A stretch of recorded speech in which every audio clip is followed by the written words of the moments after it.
It's an incredible win for our program. I thought our guys were fantastic for 40 minutes tonight. We were able to withstand a little rush early in the game, which we knew we were going to see. And, over the last 36 minutes of the game, I thought we were just about as good as you can be in an environment like this. We took care of the basketball, limited their opportunities to run out in transition.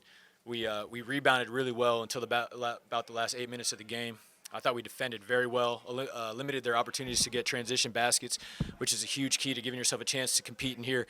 And as I told the guys in the locker room, to win a game like this, you got to step up and make some shots. We made 13 threes. We were 15 for 18 from the foul line, and our players deserve all the credit for this victory today. Question for Walter. Walter, obviously coming off the ankle injury, how did it feel in the early going and you get 16 points in the first half? Did you kind of surprise yourself a little, or just what kind of rhythm you got in there? Nah, ankle's fine now. Training team did a good job, just all week being in there with me. So ankle's been feeling good. And I've still been in the gym, getting my shots up, so no surprise. You saw the team kind of with you on the bench the other day rally, and today Elijah's on the bench. So what's the message? Man, I think we all got a next man up mentality. And, Lodge wasn't on the court, but Lodge was still there. He was talking the whole game. He was telling us what he seen. Same thing when I was on the bench. I was just telling the guys what we seen. So it was just a lot of great communication between us today. And, we executed like Coach said. Todd, what does this mean to your program from a historical perspective? Never being the number one team on the road. Auburn had won 30 straight home games. It's incredible, man. I'm very proud of our program and where it is in year 3. And again, I think it speaks a lot about our staff and our players to be able to come into an environment like this. Obviously, I worked here for 2 years, and I know what being able to compete in here is all about. Obviously, Bruce and their program's done an incredible job. They're the best team in the country.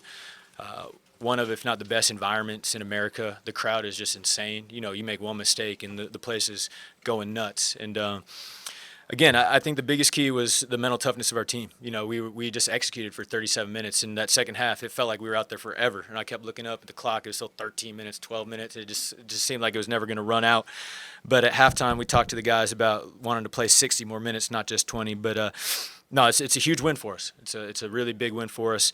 Obviously, it's a needle mover in terms of NCAA seeding. It's a needle mover in terms of where we finish in the SEC.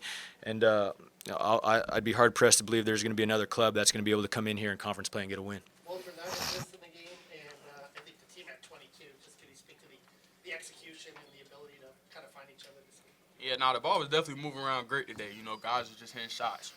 Herb was hitting shots, Zell was hitting shots, Will was hitting shots, Kondo the big. I think everybody was just hitting shots. So I think that's good execution on our part, and that's where a lot of the assists came from. What do Thomas hustle plays do for bench do for you guys on the floor when he makes those plays like that? Man, they do a lot. Auburn was starting to get some momentum, and then Tommy got 2 rebounds down there, kicked it out, Zell hit the 3. So that's just a momentum shift play. He makes a lot of those game in and game out. So we definitely appreciate what he's doing. He's great for us. All right, anything else for Walter? Yeah, Good job, good one. Thank you. Question, Coach. Todd, I think Klefschar had another one of those hustle plays. Can you speak to those kind of plays during the course of the game and how they're needed to pull off a win like this on the road? Yeah, I mean, you need guys to step up and make swing plays. And I thought Irby specifically, obviously this week, has been one of our most valuable players.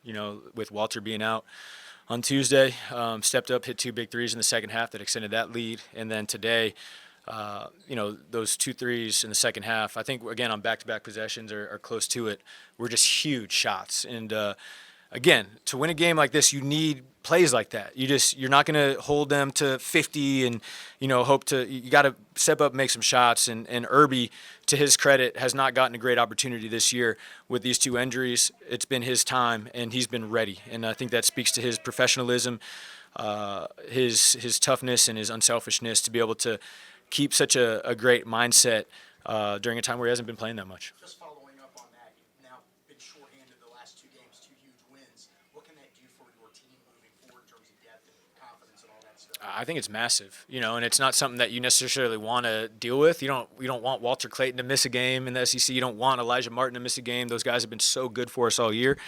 But one of the unintended kind of benefits of that happening is these other guys get an opportunity to step up and make plays. And I thought Denzel's had a monster week. He played 35 minutes against Vanderbilt with no turnovers. Tonight, played 28 minutes, had double figures, some big rebounds, some big assists in the second half. And again, Irby, who was kind of that fifth guard who was squeezed out of the rotation early, steps up and plays like a big time player. In a big time atmosphere, 3 threes, just incredibly valuable efforts by all of our players. Coach, you and Bruce and the rest of the coaching staff just had some big embraces pregame. What conversations did y'all have just back and forth before the game started? I think it's a very unique, just dynamic, right? And I think the funny thing for me is when I was the head coach at San Francisco, I had to compete against my alma mater and the head coach that I played for, and Randy Bennett. And I always hated doing that. And, you come to the SEC and you're like, all right, you're getting kind of out of your zone geographically. You're on the East Coast, but, I'm competing against Bruce and Steven, guys that I consider family. And, I would not be in this position as the head coach of the University of Florida without my time and my relationship with Bruce.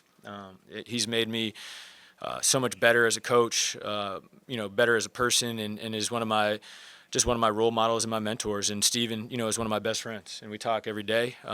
Usually we're texting about other teams in the league, and if we have any things that we can share with each other. There was still some conversation this week, but it wasn't necessarily about basketball as much. Just some kind of friendly banter back and forth. But I owe a ton of my career to them, and I would not be where I am without them, and I love them for it. Walter's ability to find guys in the second half, it seemed like he was a scorer in the first half, and then the second half he was more the distributor. He really found Alex a few times on those plays. He's just a great player, and he's going to take what the defense gives him. I thought the first half he made some big-time shots that kind of settled us and calmed their defense down. And in the second half, I thought they made a good kind of tactical decision to start putting 2 on the ball and try to get the ball out of his hands and see if other guys could beat us. And he was still able to handle those traps and get into positions where he can make plays for others. And our guys stepped up and made some shots. You don't get 9 assists without other guys making shots. And he just played an incredible floor game. I ripped him for 40 minutes tonight, and that was a decision I kind of made early in the game because he was playing so well. And, being shorthanded without Mart, I think it was at the under 8 of the first half. I looked at him and I thought he looked great. He didn't look winded. He looked like he was in, mid-season form. And I warned him at that point. I said, dude, there's a good chance you play 40 tonight. And he's like, I got it. And the rest was history. There were some incredible effort plays too, Coach. One I think of is kind of tapping the, slapping the ball back and you make a 3 to put your team up by 12. Yeah. How about the incredible effort on those plays like that? It's what it takes to win a ball game like this. And I think that's one of the best qualities of our team is, we kind of think of ourselves from top to bottom, from myself down to the last man on our team, as kind of being a team that has to play with a chip on their shoulder at all times, being not necessarily underrated, but maybe, underappreciated a little bit. We've been a good team all year. A lot of our guys were, for lack of a better term, under-recruited. We don't have a lot of 5-star guys on our team. I don't think we have one, actually. We have a lot of mid to low major transfers, a lot of guys that weren't recruited by other teams in our league. And, it's something we talk about and think about a lot. It's just playing with that chip on our shoulder and make sure we're the harder playing team. And, without trying to take anything away from Auburn, I thought we were, we executed that today. We played really, really hard. Janai's a National Player of the Year candidate. How are you able to hold him to 8 and 19? You know what? I thought our guys did a great job of just kind of executing our game plan. Obviously, he has played like the best player in America, to this point, and deserves all that recognition. I recruited Janai when I first got the job at Florida, and Bruce, punked me on it, and he got the best player in America for a couple of years, tough one to swallow. But Janai's a great kid, and I think our guys did a great job of sitting on his right shoulder. He's obviously left-hand dominant, and, we talked to our guys before the game about we're okay with him making a few over his left shoulder with his right hand, even if they're easier shots, to kind of take him out of his rhythm, take him out of his flow. And, he still got back to that right shoulder a couple times, but we made it hard on him. And I thought Kondo was incredibly physical and tough guarding him, and I thought Rube did a great job when he had minutes on him, just making him work for every basket. He really didn't get many easy ones tonight, so with him still making 8 field goals, I felt like we made him work for all of them. Take one more down front here. Auburn went on that early run, went up 15-5, I think it was, early in the game. Was there anything you guys keyed in from there offensively that kind of allowed y'all to take control of the rest of the way? I thought we just had to settle a little bit. It's obviously an incredible environment. It's loud, it's raucous. It is an incredible venue, man. It's just like, it's such an incredible place to compete.